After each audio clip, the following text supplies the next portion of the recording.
Zamkelwe ngolika blanket indaba zokuba umongameli Cyril Ramaphosa ethabathe isigqibo sokuhlonipha ukumkani Misuzulu kaZwelithini njengekumkani yesizwe samaZulu. Ukumkani Misuzulu yikumkani yethoba ukuxhuzula imikhala yolawulo kwisizwe samaZulu. Phakathi elikhulu laKwaZulu umntwana kwaphindangene uNkosi Mangosuthu Buthelezi ubambe udliwano ndlebe olulodwa negqiza lonondaba bethu intatheli uVusi Khumalo kunye nosokhamera uThulani Ngcobo komnye umsitho womthandazo ukukhumbula ikumkani yakho Thamayo ukumkani Gudu Zwelithini kaBhekuzulu baze bancokola ngolhlobo.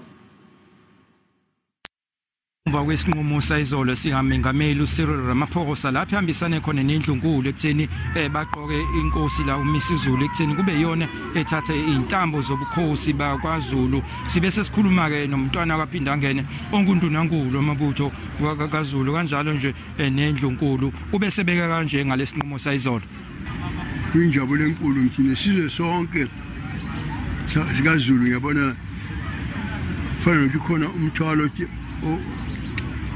oginqile amahlombe ngoba lolu daba beselikhathi lezisizwe kakhulu kanje bakukhona laba bebexova benza ingqovo yangamabomu benza inzangabomu njengomzwe wenkosi bethi inkosi azoqobo inkosi ayiqobo inkosi ibekwa umzali wayo. Yebo lo undunankulu wakwaZulu ophinde futhi abondunankulu wendlunkulu ebuswa ke njengamanje inkosi isilo uMisuzulu.